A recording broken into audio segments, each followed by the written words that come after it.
नमस्ते साहब। नमस्ते। चाचू, उस दिन अनाथ आश्रम के लिए किसने खाना बनाया था? मैंने बेटा। उस दिन खाना तैयार होने के बाद राजा राम जी ने खुद चखा था और ओके किया था बेटा। और उस दिन आश्रम तक खाना कौन लेकर गया? उस दिन रहीम भाई। मैं गया था, लेकिन हाँ बोलो। आश्रम जाते समय बेटी की एक्सीडेंट की खबर सुनकर मैं तुरंत हॉस्पिटल चला गया। तो फिर कौन लेकर गया? बैल राजू। बैल राजू हमारे रेस्टोरेंट को यही मैनेज करते हैं। नमस्ते। नमस्ते। ये राजू तो अपना आदमी है, तो फिर जहर किसने मिलाया होगा? रहीम भाई, ये बताइए आपकी बेटी की तबीयत कैसी है? अल्लाह का शुक्र है, वो बिल्कुल दुरुस्त है। जिस ट्रक से उसका एक्सीडेंट हुआ उसके ड्राइवर ने ही उसका इलाज करवाया। बहुत नेक इंसान है, अल्लाह का बंदा है। उसका नाम याद है? कुछ अमित करके था, वो यूपी से था और ट्रक उसी का था। बहुत अच्छा ड्राइवर था साहब। ड्राइवर है? हाँ साहब। कहाँ रहता है?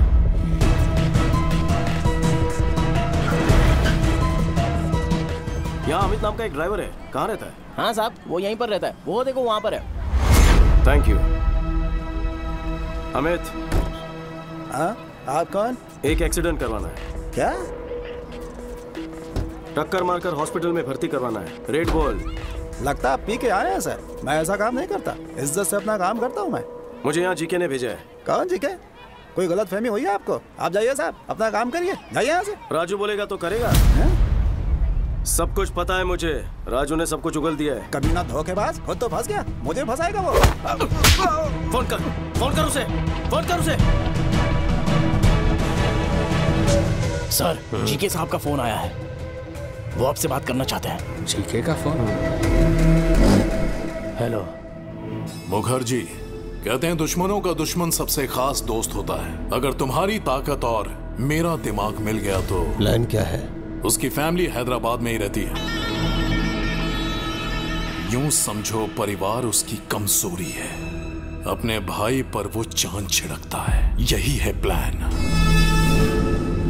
जिस बदले की आग में दोनों झुलस रहे हैं, क्यों न इसी आग में उन्हें जला दे। जल्दी आ जाओ, मिल के मारेंगे।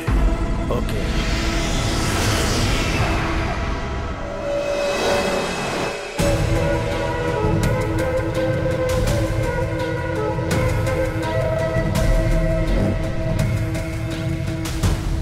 Welcome to Hyderabad Mukherjee.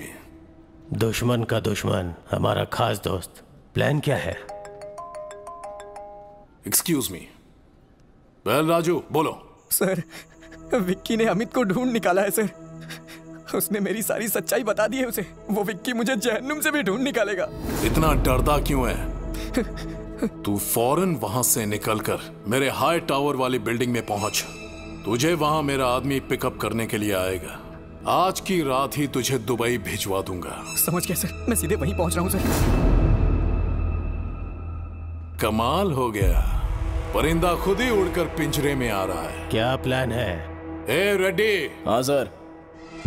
अभी के अभी उस विकी को फोन कर और उसे बैल राजू का लोकेशन बता दे।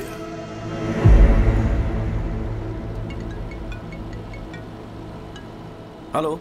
आप जिस बैल राजू को ढूंढ रहे हैं ना, वो नानकपुरा के हाई टावर में छुपा है। जीके के आदमी उसे वहीं जाके मारने वाले हैं। जल्दी पहुंचो, ज्यादा समय नहीं है उसके पास। आप कौन है? आपके भाई का प्रशंसक और शुभचिंतक।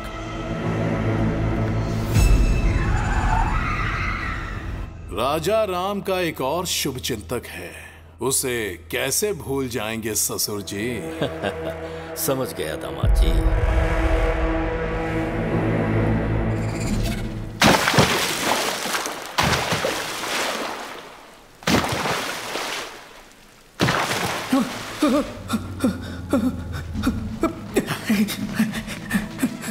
हाँ, उस तरफ वो रहा। पकड़ो उसे। भाग के ना पाए। जीके ने अपने आदमी भेज दिए हैं। मैं जीके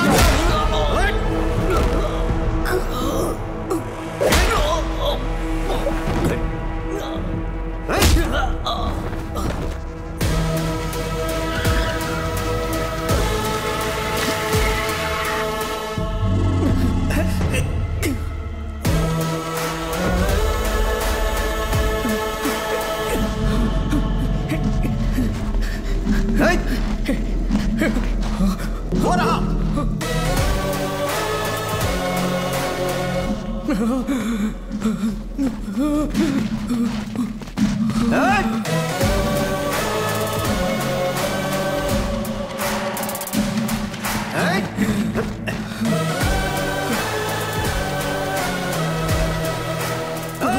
पकड़ इस कमीने को। विक्की भैया, मुझे माफ कर दीजिए विक्की भैया। मैं पैसों की लालच में बहक गया था। अपने बच्चों के अच्छे भविष्य के लिए मैंने ऐसा किया। मुझे कोर्ट ले चलिए आप, मैं जीके की सारी सच्चाई बता दूंगा और यही मेरा प्रायश्चित होगा।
जख्म दिया था वो समय के साथ भर चुका है, लेकिन कोलकाता में मेरी इज्जत उछाल के तुमने अच्छा नहीं किया, उसकी सजा मिलेगी।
राजू, तो ठीक हो? मुझे बचा लीजिए विक्की भैया।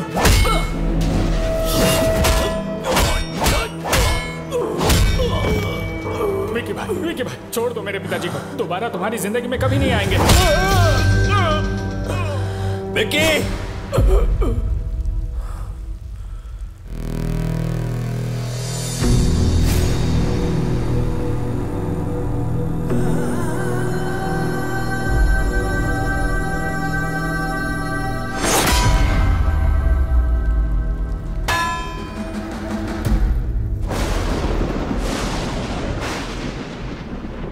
उसके बारे में पहले ही पता लग जाता तो आप सबको यहां बुलाता ही नहीं। सच्चाई जानने के बाद भी अगर आपसे ये बात छुपाता तो धोखा होता। ये शादी नहीं हो सकती। मुझसे अपराध हो गया, क्षमा कर दीजिए।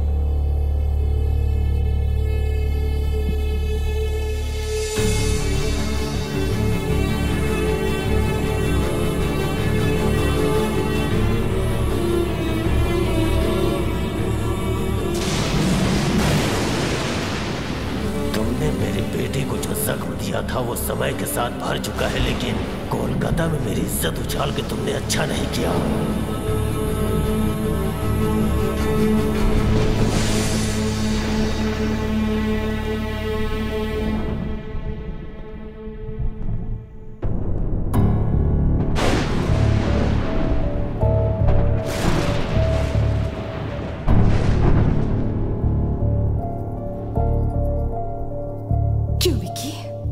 ये सब सच है? तुम्हारे बारे में भैया क्या बातें कर रहे हैं? शुक्ला जी को बुलवाकर ये सगाई भी तोड़ दी उन्होंने। वो हम पर भरोसा करके आए थे, इस पर नहीं।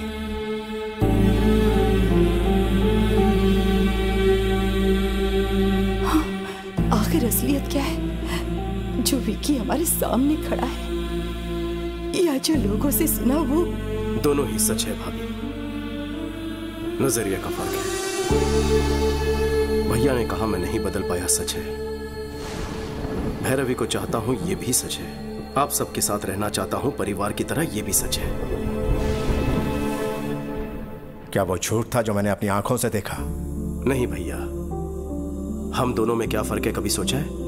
बचपन से ही आप अपनी नजरों से मुझे दुनिया दिखाना चाहते थे, पर मेरी दुनिया कहीं अलग थी।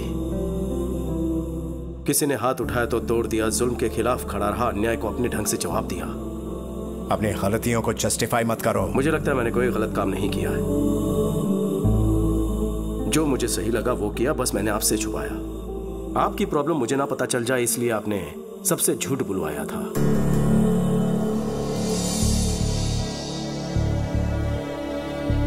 दोनों ने अपना अपना सच छुपाया।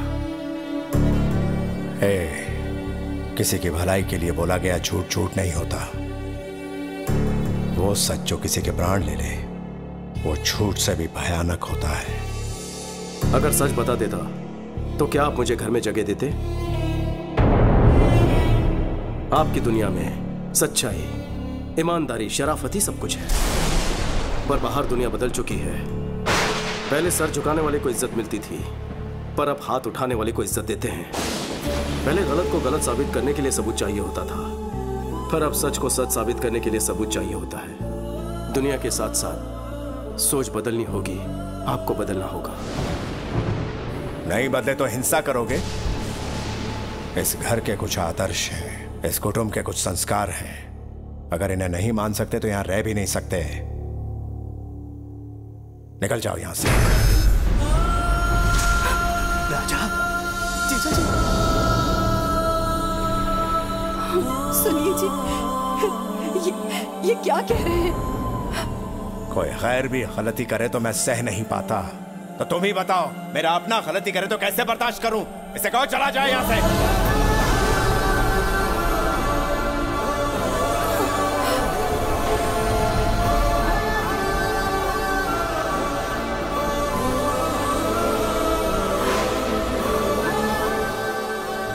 मैं क्यों जाऊं? नहीं जाऊंगा, बिल्कुल नहीं जाऊंगा।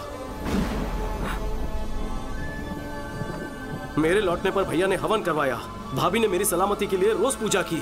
आज अगर घर में मुसीबत आई है तो मैं चला जाऊं? इस घर पर मेरा कोई हक है कि नहीं है? हक है, लेकिन तब जब तू ईमानदार होता, किसी को धोखा नहीं देता। हम हमेशा इस घर की परंपराओं के बारे में, मान मर्यादाओं के बारे में बात करते थे। हक की बात कभी दिल में ही नहीं आई। तुझे अपना हक चाहिए ना? ठीक है, हम यहां से चले जाएंगे।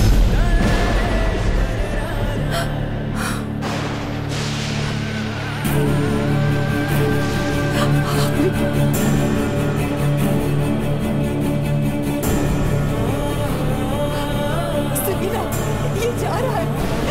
विक्की, विक्की, रुक जा बेटा।